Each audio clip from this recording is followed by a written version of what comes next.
Siapkan diri untuk beribadah dengan memakai pakaian yang rapih dan sopan, sama seperti akan ke gereja.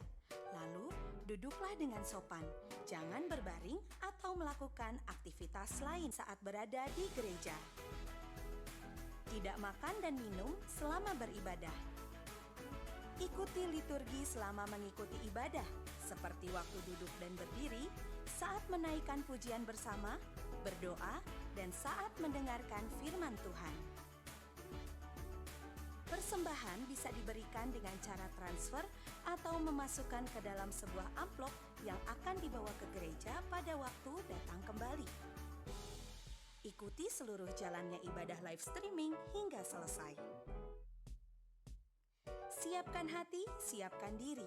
Mari kita masuk ke dalam hadirat-Nya yang Maha Kudus.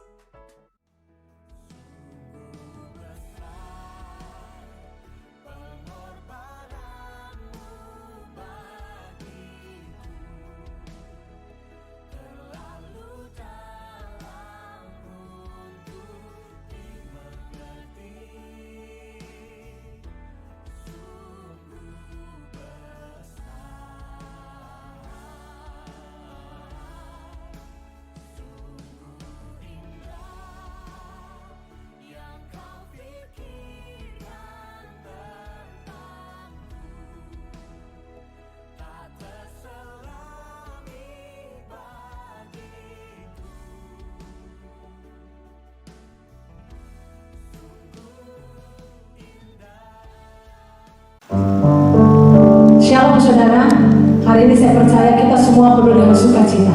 Apapun boleh terjadi di sekitar kita, tapi kita percaya Yesus satu-satunya sumber pengharapan. Tidak ada nama di muka bumi ini yang seperti Dia. Jaminan kehidupan kita, perlindungan, pengharapan kita hanya kepada Dia. Mari sama-sama kita persiapkan kehidupan kita. Roh, jiwa, dan tubuh kita menghadap Tuhan, memuji dan membesarkan namanya pagi hari ini. Kita mau menyenangkan Dia. Apa yang kita lakukan merupakan penyembahan di hadapan-Nya. Kita memuji Dia, menyembah Dia dalam roh dan kebenaran. Terima kasih Tuhan. Yesus.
seperti ini, di tengah pandemi seperti ini, tidak ada hal yang perlu kami takutkan,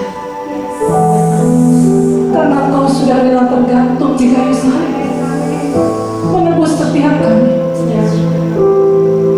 Kau disalibkan Tuhan, bukan hanya bagi kami, tapi Kau disalibkan sebagai kami Tuhan. Kami percaya kami sudah disembuhkan, kami sudah dipulihkan. Terima kasih Yesus Tuhan.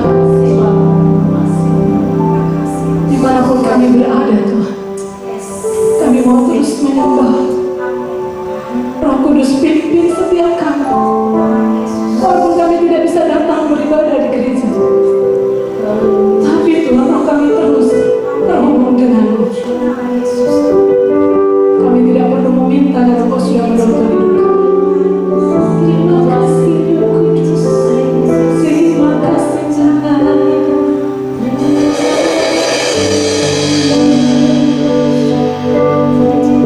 Ini pujian kami Tuhan, bukan sekedar kata-kata, tapi apa yang keluar dari mulut kami, itu keluar dari lubuk hati kami. Dengan iman kami boleh katakan, Tuhan terima kasih, Engkau Allah yang luar biasa. Kami siap memuji dan menyembah-Mu, bersorak dari nama-Mu, karena kami percaya di atas puji-pujian Kau bertahta, dan Engkau melakukan segala perkara-perkara yang biasa atas hidup kami. Di dalam nama Yesus, Tuhan satu-satunya atas hidup kami, kami siap untuk menyembah. Haleluya. Amin. Haleluya. Terima kasih Tuhan. Kalau murid jadi tentang Ada yang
Kasih-Mu, karuniamu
Shalom, jemaat yang dikasih Tuhan.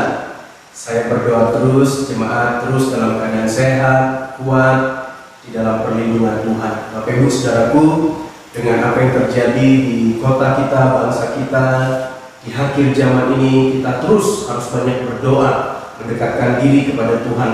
Kenapa? Karena di akhir zaman ini semua akan digoncangkan, saudara. Ya, dan hari ini kita mau belajar sama-sama tentang dua macam dasar, saudara. Nah, sebelum kita belajar sama-sama tentang dua macam dasar, kita lihat dulu kebenaran firman Tuhan. Ibrani 12 ayat 26 sampai 28. Bapak Ibu boleh buka kitab saudara di rumah. Ibrani 12 ayat 26 sampai 28. Ya, saya bacakan. Waktu itu suaranya, ya, suara Tuhan menggoncangkan bumi, ya. Tetapi sekarang Ia memberikan janji. Jadi Tuhan memberikan janji buat kita, buat saya dan saudara, satu kali lagi Aku akan menggoncangkan bukan hanya bumi saja. Jadi Tuhan memberi janji buat kita, bukan hanya janji untuk memberkati saya dan saudara, tapi Tuhan memberi janji buat saya dan saudara bahwa Dia berjanji akan menggoncangkan bumi, saudaraku. Bahkan bukan hanya bumi saja, melainkan langit juga. Kalau janji berarti harus ditepati. Nah, apalagi Tuhan yang berjanji. Nah, Tuhan berjanji bukan hanya memberikan berkat buat saya dan saudara, bukan hanya memberkati saya dan saudara. Tuhan berjanji Dia akan menggoncangkan bumi ini, bukan hanya bumi, saudaraku, ya, melainkan langit juga. Nah, ungkapan satu kali lagi menunjuk kepada perubahan pada apa yang dapat digoncangkan, saudaraku. Semua di bumi ini akan digoncangkan, saudara. Karena Ia dijadikan supaya tinggal tetap apa yang tidak tergoncangkan. Jadi Tuhan berjanji, Tuhan akan menggoncangkan semua yang ada di bumi ini. Bahkan langit Tuhan akan goncangkan. Tujuannya apa? Supaya tinggal hanya satu yang tidak tergoncangkan. Apa itu tidak tergoncangkan? Jadi karena kita menerima kerajaan yang tidak tergoncangkan. Jadi semua akan digoncangkan kecuali kerajaan Allah yang tidak tergoncangkan. Marilah kita mengucap syukur dan beribadah kepada Allah menurut cara yang berkenan kepadanya dengan hormat dan takut. Saudaraku, goncangan akan semakin besar. Ini belum seberapa, saudaraku, ya. Saya bukan pesimis, saudaraku, tapi Alkitab sudah membuatkan di akhir zaman keadaan akan semakin sukar. Begitu banyak nabi membuat, saudaraku, ya, alih-alih tokoh-tokoh, ya, orang-orang yang suka buat penelitian, mereka meneliti bahwa tahun-tahun ke depan akan semakin sukar, akan semakin sulit, dan memang itu Alkitab sudah membuatkan. Oleh sebab itu jangan cuma berdoa supaya keadaan ini baik, tapi berdoalah supaya kita menjadi pribadi-pribadi yang tidak tergoncangkan. Berdoalah supaya kita menjadi pribadi-pribadi yang kokoh, saudaraku. Jangan hanya berdoa supaya keadaan situasi baik, tapi berdoalah supaya kita menjadi orang-orang Kristen yang tidak tergoncangkan, orang-orang Kristen yang kokoh. Saudara, saya melihat, saudara, apa yang terjadi hari-hari ini di bangsa kita, di kota kita. Bukan hanya di bangsa kita, di banyak negara, saudara. Saudara, banyak perusahaan-perusahaan besar mulai tutup. Perusahaan-perusahaan besar mulai tergoncangkan. Bukan cuma perusahaan, keluarga-keluarga, banyak rumah tangga mulai tergoncangkan, saudara. Banyak rumah tangga mulai tidak harmonis, mulai iman mereka goyah, saudara. Rumah tangga mulai hancur, tergoncangkan. Iman juga mulai tergoncangkan. Bukan cuma perusahaan, bukan cuma keluarga, bahkan gereja banyak yang tergoncangkan, saudara. Saya banyak mendengar beberapa gereja sudah mulai tutup, saudara. Beberapa gereja mulai ditiadakan, saudara. Makanya, saudara, saya berdoa gereja kita ini berdiri atas kerajaan Allah, kebenaran firman Tuhan. Karena yang tidak tergoncangkan itu hanya kerajaan Allah. Jadi gini Bapak Ibu, selama hidup saya dan saudara, selama keluarga kita, gereja kita, usaha, bisnis, pekerjaan kita dibangun berdasarkan prinsip-prinsip kerajaan Allah, tidak akan tergoncangkan. Itu janji Tuhan. Tapi kalau kita bangun, ya, rumah tangga kita, hidup kita, usaha, bisnis, pekerjaan kita di luar nilai-nilai kerajaan Allah, percayalah, tinggal tunggu waktu akan tergoncang. Saudara lihat, sudah banyak gereja yang tergoncang, sudah banyak rumah tangga yang goncang. Sudah banyak usaha bisnis, perusahaan-perusahaan besar di dunia ini tergoncang. Nah, saya berdoa, saya dan saudara menjadi pribadi-pribadi yang tidak tergoncangkan. Bagaimana caranya, saudara? Bangunlah hidup kita, keluarga kita, gereja kita, usaha bisnis pekerjaan saudara atas prinsip-prinsip kerajaan Allah. Karena firman Tuhan bilang, semua akan tergoncangkan, tapi hanya satu yang tidak tergoncangkan, hanya satu yang tertinggal, yaitu kerajaan Allah. Di mana saya dan saudara membangun hidup berdasarkan prinsip-prinsip nilai kerajaan Allah. Di mana kita bangun pelayanan kita, gereja kita, rumah tangga kita, usaha bisnis kita atas kebenaran prinsip firman Tuhan, yaitu kerajaan Allah. Saya berdoa kita menjadi pribadi-pribadi yang tidak tergoncangkan. Saya berdoa keluarga saudara tidak tergoncangkan, iman saudara tidak tergoncangkan, usaha bisnis pekerjaan saudara tidak tergoncangkan. Kenapa? Karena di situ ada kerajaan Allah, yaitu kebenaran firman Tuhan. Nah, kita mau belajar tentang dua macam dasar. Bagaimana supaya kita memiliki dasar yang kokoh, yang kuat, sehingga kita tidak tergoncangkan hidup kita, iman kita, keluarga kita, gereja kita, usaha bisnis pekerjaan kita. Matius 7 ayat 24-27. Jadi Yesus berkhotbah, Yesus kasih perumpamaan tentang dua orang yang membangun rumah di atas dasar yang berbeda. Sama-sama membangun rumah, tapi dasarnya berbeda. Matius 7 ayat 24-27. Setiap orang yang mendengar perkataanku, kata firman Tuhan, jadi orang yang mendengar firman Tuhan ini dan melakukannya, jadi bukan cuma dengar tapi melakukannya, ia sama dengan orang yang bijaksana yang mendirikan rumahnya di atas batu, kemudian turunlah hujan dan datanglah banjir, ya. Lalu angin melanda rumah itu, tetapi rumah itu tidak rubuh sebab didirikan di atas batu. Tetapi setiap orang yang mendengar perkataanku ini dan tidak melakukannya, jadi sama-sama dengar, tapi bedanya apa? Yang satu melakukan, yang satunya lagi tidak melakukan, saudara. Ya, ia sama dengan orang yang bodoh, yang mendirikan rumahnya di atas pasir, kemudian turunlah hujan dan datanglah banjir, lalu angin melanda rumah itu sehingga rubuhlah rumah itu dan hebatlah kerusakannya. Nah, saya berdoa, saudaraku, kita menjadi orang Kristen seperti orang yang mendirikan rumah di atas batu, saudaraku. Dasarnya kuat, yaitu batu, saudaraku. Dasarnya prinsip-prinsip kebenaran firman Tuhan. Kita harus bangun dasar kekristenan kita. Kita harus bangun dasar hidup kita, yaitu di atas batu karang. Apa itu batu karang? Kebenaran firman Tuhan, prinsip kerajaan Allah. Supaya ketika hujan datang, angin datang, badai datang, Alkitab bilang rumah itu tetap kokoh, rumah itu tetap kuat. Kenapa? Karena didirikan di atas batu karang, didirikan dengan fondasi dasar yang begitu kuat. Tapi orang yang mendirikan rumahnya di atas pasir, ya, cuma dengar tapi nggak melakukan firman Tuhan, dasarnya pasir, nggak kokoh, nggak kuat.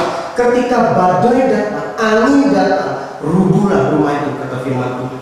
Nah, Bapak Ibu, bagaimana dengan kehidupan saya dan saudara? Bagaimana dengan kehidupan kita, saudara? Saudara, kalau kita cuma dengar firman, kita nggak melakukan, hidup kita akan goncang. Kalau kita seperti orang yang mendirikan rumah di atas pasir, saudara, kita mudah tergoncangkan, kita mudah roboh. Dengar baik, Bapak Ibu, saya nggak pesimis. Situasi keadaan akan semakin sulit, saudara.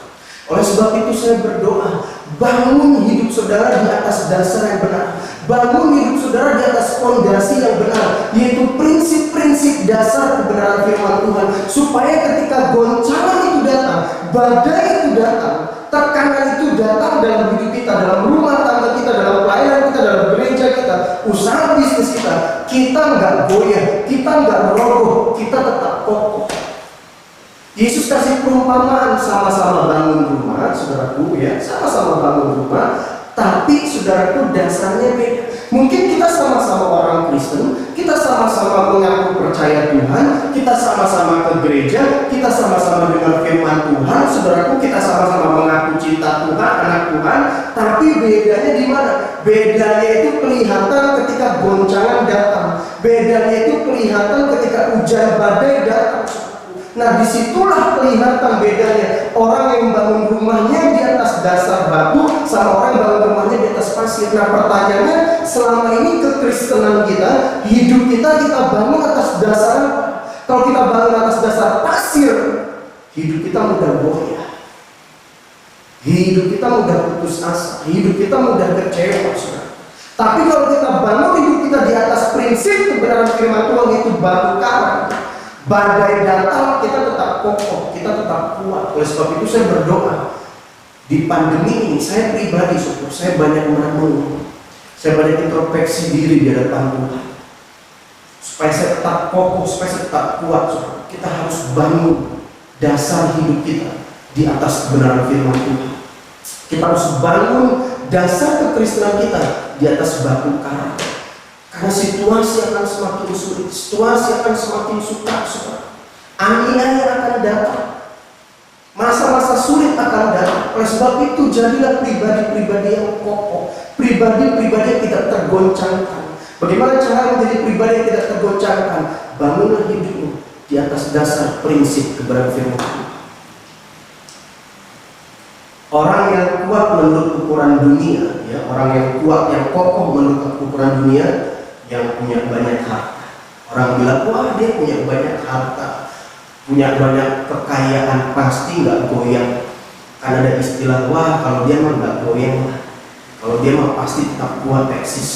Ukuran kekuatan dunia, banyak harta, banyak warisan, punya jabatan tinggi, pintar, perkasa, itu ukuran dunia. Saudara lihat, saudara belajar, saudara dengar, ada begitu banyak perusahaan-perusahaan besar di dunia ini goncang. Nah, tadi saya bilang bukan cuma perusahaan, bahkan gereja sekalipun goncang. Saya tidak mengejudge atau menghakimi gereja yang tutup, tapi ini buat evaluasi buat saya dan kita juga sebagai gereja Tuhan, sebagai anak-anak Tuhan, supaya kita tetap kokoh. Karena selama ini mungkin kita bangun dasar pelayanan kita, dasar hidup kita, dasar usaha bisnis kita dengan kekuatan kita sendiri, dengan ukuran dunia, yaitu harta, jabatan, warisan. Itu semua akan tergoncangkan kita. Orang yang kuat menurut firman Tuhan, yang membangun rumahnya di atas batu karang, membangun rumahnya di atas prinsip-prinsip kebenaran firman Tuhan. Tandanya ketika ada serangan angin, banjir badai, hujan, tetap kokoh. Goncangan boleh datang dalam hidup kita, karena memang pasti datang, karena kita sudah membuatkan. Saya berdoa kita akan tergoncangkan, kita membangun hidup kita di atas batu karang itu. Kekuatan kita ditentukan pada dasar kekristenan kita, sehingga kita tetap kuat di masa sukar. Saya ulangi, kekuatan kita itu ditentukan pada dasar kekristenan hidup kita. Nah, dasar kekristenan hidup kita apa? Batu karang atau pasir? Saya mau tanya sama Bapak Ibu Saudara, sebuah bangunan, sebuah rumah, sebuah gedung, kokoh atau kuatnya kalau saudara mau tahu dari mana fondasinya. Saya percaya sebagus apapun itu bangunan, kalau fondasinya nggak kokoh, dasarnya nggak kuat, itu bangunan akan roboh. Oleh sebab itu di pandemi ini, mari ini saat-saatnya. Saya percaya Tuhan izinkan apa yang terjadi atas kota bangsa kita, atas dunia ini, pandemi, karena semua yang terjadi semua seizin Tuhan. Saya percaya Tuhan izinkan. Tuhan mau kita evaluasi hidup kita. Selama ini kita bangun hidup kita di atas apa? Batu atau pasir, sehingga kita menjadi pribadi-pribadi yang mudah tergoncangkan. Ketika pencobaan masalah datang, orang yang kuat akan tetap setia, kokoh, dan sanggup menghadapinya. Saya percaya gini, saudara, kalau kita bangun hidup kita di atas prinsip-prinsip kebenaran firman Tuhan, yaitu kerajaan Allah, saudara, goncangan datang, kita akan tetap kokoh, kita akan tetap kuat, saudara. Nah, pertanyaannya, kenapa goncangan itu harus datang dalam hidup kita? Kenapa masa-masa sulit, masa-masa sukar itu harus datang dalam hidup kita? Saya mau ingatkan saudara kembali tentang bangsa Israel. Saya mau tanya sama Bapak Ibu Saudara, menurut saudara Tuhan bisa gak langsung bawa bangsa Mesir ini? Menurut Bapak Ibu Saudara, Tuhan bisa gak bawa bangsa Israel keluar dari Mesir langsung masuk tanah perjanjian? Bisa sebenarnya, saya percaya pasti bisa. Tuhan langsung bawa. Tapi kenapa mereka berputar 40 tahun di padang gurun? Padahal kalau secara peta 1 bulan udah sampai ke tanah perjanjian. Gak perlu 40 tahun, 1 bulan dengan jalan kaki ribuan orang lewati bukit-bukit. Tapi kenapa 40 tahun? Ulangan 8 ayat 2. Ingatlah kepada seluruh perjalanan yang kau lakukan atas kehendak Tuhan Allahmu di padang gurun selama 40 tahun. Ya, jadi firman Tuhan mengingatkan bangsa Israel. Ingat di Ulangan 8 ayat 2. Kepada seluruh perjalanan yang kau lakukan atas kehendak Tuhan. Atas kehendak siapa? Atas kehendak Tuhan Allahmu di padang gurun selama 40 tahun ini, dengan maksud, dengan tujuan merendahkan hati kita dan mencobai engkau untuk mengetahui apa yang ada dalam hatimu, yakni apakah kau berpegang pada perintahnya atau tidak. Jadi saudaraku, goncangan itu datang dalam hidup kita. Tuhan mau tahu isi hati kita. Selama ini kita bangun hidup kita di atas batu karang atau pasir. Nah, Tuhan izinkan bangsa Israel 40 tahun berputar-putar di padang gurun. Mereka mengalami goncangan, masa-masa sulit, masa sukar. Tuhan mau tahu apa yang ada di dalam hati mereka, yakni apakah mereka tetap berpegang pada perintahnya atau tidak. Nah, ketika masa sulit datang dalam hidup kita, goncangan datang dalam hidup kita masih berpegang gak sama perintahnya Tuhan? Kita masih percaya gak sama Dia? Nah, saudara, coba kita evaluasi hati kita, evaluasi hidup kita.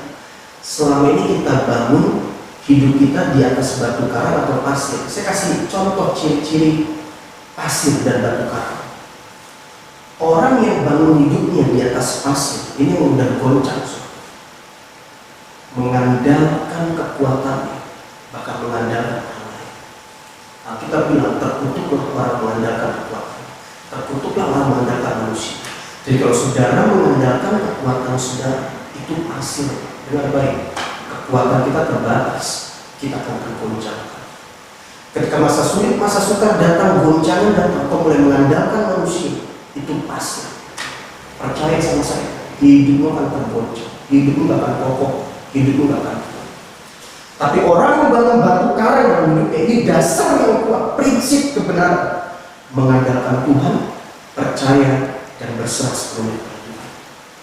Nah, selama ini kekristenan kita, hidup kita bangun di atas dasar. Orang yang bangun di atas dasar pasir, mengandalkan kekuatan, mengandalkan apa yang dia miliki, mengandalkan manusia, akan goyah, itu pasir. Ketika masa sulit, masa sukar datang dalam hidup kita, kalau kita mengandalkan Tuhan, kita tetap percaya kepada Tuhan, kita tetap berserah kepada Tuhan, itu batu karang dan hidupmu gak akan goncang. Apalagi ciri pasir. Orang yang bangun hidupnya di atas pasir jadi orang munafik, penuh dengan tipu daya, licik. Itu munafik, itu pasir. Kita berusaha untuk hidup benar di hadapan manusia, kita berusaha untuk hidup kudus di hadapan manusia, tapi di luar itu kita jatuh bangun sama dosa, kita kompromi sama dosa. Itu pasir. Kita jadi orang munafik. Tapi orang yang bangun hidupnya di atas batu karang, dia punya integritas, hidup dalam kebenaran, jujur. Kalau saudara punya integritas dalam hidup saudara, saudara hidup jujur, saudara hidup dalam kebenaran, saudara menjadi pribadi yang tidak tergoncang. Itu batu karang. Tapi kalau pasir, kita penuh dengan tipu daya, munafik, licik, percaya, itu akan tergoncang. Ciri lagi orang hidup di atas pasir, hidupnya mudah pahit, mudah kecewa. Kalau saudara selama ini kau mudah pahit, kau mudah kecewa, itu pasir. Kalau batu karang, dia penuh kasih, dia penuh pengampunan, enggak akan tergoncangkan. Orang yang hidupnya penuh pengampunan, enggak akan mudah kecewa. Orang yang hidupnya penuh kasih dalam hatinya, dalam hidupnya, enggak mudah sakit hati. Nah, orang sakit hati, orang kecewa, saudaraku, penuh penghakiman, saudaraku, itu pasir, saudara. Apalagi pasir reaktif. Ketika masa sukar datang, masa sulit datang, saudara langsung reaktif, saudara langsung emosional, responmu salah. Itu pasir. Kita akan menjadi pribadi-pribadi yang mudah tergoncangkan.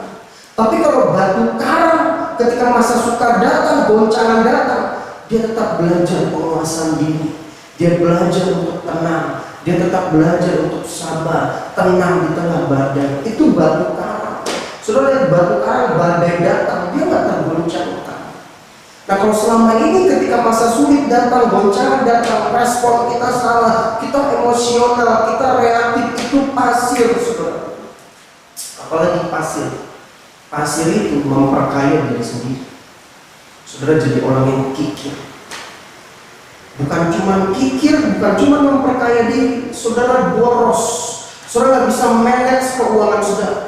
Kalau untuk pribadi saudara bisa begitu loyal untuk kebutuhan pribadi, untuk ego. Saudara begitu loyal untuk pekerjaan Tuhan, untuk pelayanan, untuk misi Tuhan. Kita begitu kikir, itu pasir.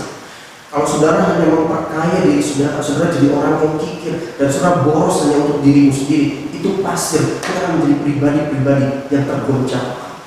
Tapi orang yang bangun hidup di atas batu karang, dia murah hati, bijaksana, saudara. Dia sadar kalau kita hanya mengumpulkan harta di dunia, kita bilang itu nggak abadi, saudara. Saudara, mari evaluasi hati kita, evaluasi hidup kita. Kita bangun selama ini dasar kekristenan kita, dasar hidup kita atas batu karang atau pasir. Pasir apa orang? Ini pasir ya. EGP, emang buat pikirin, cuek, acuh tak acuh. Makanya kita jadi orang yang mudah goyah, mudah tergoncangkan karena kita lalai, cuek, acuh tak acuh, EGP. Tapi orang yang bangun hidup di atas batu karang, dia punya disiplin yang kuat, tanggung jawab atas hidupnya, tanggung jawab atas keluarganya, tanggung jawab atas pelayanannya, tanggung jawab atas ekonominya. Dia bijaksana mengelola keuangannya, saudara. Pasir apalagi jatuh bangun, saudara. Itu pasir, kompromi sama dosa. Jatuh bangun hidupnya itu pasir, saudara. Nah orang batu karang itu nggak kompromi dalam hidupnya. Dia tetap pegang prinsip kebenaran firman Tuhan. Nah pasir itu, orang bangun hidup di atas pasir, mudah menyerah, mudah putus asa, mudah tergoncangkan. Tapi kalau batu karang dia gigih, dia konsisten, saudara. Nggak mudah tergoyahkan, itu batu karang, saudara. Pasir itu setengah-setengah, saudara. Ya, Alkitab bilang, saudaraku, dengar baik Bapak Ibu, ini pesan penting buat saya dan saudara. Di akhir zaman ini, kita nggak ada waktunya lagi untuk main-main, nggak ada waktu lagi setengah-setengah. Ini masa penampilan, ini masa penyaringan. Percaya sama saya, nggak ada pilihan kita sungguh-sungguh atau enggak, saudara. Kalau saudara nggak sungguh-sungguh, Alkitab bilang Tuhan akan menuntahkan. Percaya sama saya, di akhir zaman ini akan terus datang goncangan, akan datang namanya masa-masa penyaringan, saudara. Nggak ada waktu lagi untuk kita setengah-setengah, nggak ada waktu lagi untuk kita main-main, saudara. Dan Alkitab bilang kalau kau mau panas-panas sekalian, dingin-dingin sekalian, kalau kau suam-suam kuku, kata kita, aku akan menuntahkan. Saudara lihat, di akhir zaman ini orang yang suam-suam kuku, orang yang setengah-setengah akan dimuntahkan. Artinya apa? Akan tergoncangkan. Tapi kalau orang yang maksimal itu segenap hati, totalitas kepada Tuhan, sungguh-sungguh kepada Tuhan, hidupnya tidak tergoncangkan. Kenapa ya Bapak Ibu, firman Tuhan ini bukan hanya buat saudara, ini termasuk buat saya. Saya banyak merenung hari-hari ini. Hidup saya evaluasi. Kalau saya mau jujur, ada begitu banyak pasir-pasir dalam hidup saya. Dan saya bersyukur Tuhan ingatkan saya, yang Tuhan taruh di hati saya untuk mengingatkan jemaat Tuhan dengan apa yang terjadi di kota bangsa kita dan ada pandemi ini. Tuhan mau singkirkan pasir-pasir itu dalam hidup kita supaya kita menjadi pribadi-pribadi yang kokoh. Dan dengan baik ini belum seberapa. Masa-masa yang akan datang akan semakin sulit. Aminnya akan datang, masa suka akan semakin datang. Jadilah pribadi-pribadi yang kokoh. Amin, saudara. Mari saudara, kita berdoa. Tuhan, hamba sudah berhenti berbicara. Hamba berdoa biar jemaat-Mu GIPI Community, semua kami yang mendengar firman-Mu ini menjadi pribadi-pribadi yang kokoh, menjadi pribadi-pribadi yang kuat. Tuhan ampuni kami kalau ada begitu banyak pasir-pasir dalam hidup kami. Tanpa kami sadari selama ini kami bangun hidup kami, kekristenan kami, rumah tangga kami, pelayanan kami, usaha bisnis pekerjaan kami di atas dasar pasir. Ampuni kami. Dan mulai hari ini kami mau bangun hidup kami, keluarga kami, gereja Tuhan, usaha bisnis pekerjaan kami Tuhan, di atas batu karang, yaitu kebenaran firman Tuhan, supaya kami menjadi pribadi-pribadi yang tidak tergoncangkan. Kami menjadi pribadi-pribadi yang kokoh. Dasar kekristenan kami yaitu batu karang, kebenaran firman Tuhan. Hamba berdoa jamah setiap jemaat Tuhan. Kami membenahi dasar kekristenan hidup kami. Kami membenahi dasar kehidupan kami Tuhan, yaitu batu karang, bukan pasir. Tuhan, kalau ada pasir-pasir dalam hidup kami, dalam jemaat-Mu, dalam keluarga kami, usaha bisnis pekerjaan kami kompromi, kami mengandalkan kekuatan kami ego, kami sombong, ampuni kami. Kami mau bangun hidup kami di atas batu karang, kebenaran firman Tuhan, sehingga kami menjadi pribadi-pribadi yang kokoh. Tanamkan Quran firman-Mu dalam hati kami, jadi pegangan kekuatan hidup kami Tuhan. Dan berdoa kepada jemaat-Mu Tuhan, jaga Tuhan berikan kekuatan. Tuhan berdoa di dalam nama Yesus, apapun pergumulan jemaat-Mu Tuhan, berdoa di dalam nama Yesus, yang sakit Tuhan sembuhkan, yang lemah Tuhan kuatkan. Hamba berdoa, bangkitkan iman jemaat-Mu, bangkitkan iman jemaat-Mu Tuhan, sehingga kami menjadi pribadi-pribadi yang kokoh, tidak tergoncangkan, karena kerajaan Allah, kebenaran firman Tuhan ada dalam hidup kami. Tuhan, hamba berdoa buat jemaat yang sakit, Tuhan sembuhkan. Tuhan, hamba berdoa berkati usaha pekerjaan jemaat. Hamba berdoa Tuhan, pergumulan apapun yang jemaat mengalami, kasih karunia memampukan kami, menguatkan kami. Serahkan jemaat dalam tangan, rumah tangga, usaha, bisnis, pekerjaan, pendidikan. Tuhan tolong, Tuhan campurkan. Kami berdoa terus buat kota bangsa kami. Kami percaya semua yang terjadi seizin Tuhan. Yang terjadi hujan pertobatan di atas kota bangsa kami, terjadi pemulihan atas kota bangsa kami, terjadi terobosan atas gereja Tuhan, terjadi pemulihan atas gereja Tuhan. Tuhan yang berdaulat, Tuhan yang berkehendak, kerajaan datang, kehendak-Mu jadi atas kota bangsa kami. Dan Tuhan, kami akhiri ibadah kami pagi hari ini dalam tangan-Mu. Biar ibadah kami, pelayanan kami, hidup kami terus berkenan di hadapan-Mu. Terima kasih Bapa, terima kasih Tuhan. Mari Bapak Ibu Saudaraku, angkat kedua tangan kita. Terimalah firman Tuhan yang kau dengar hari ini.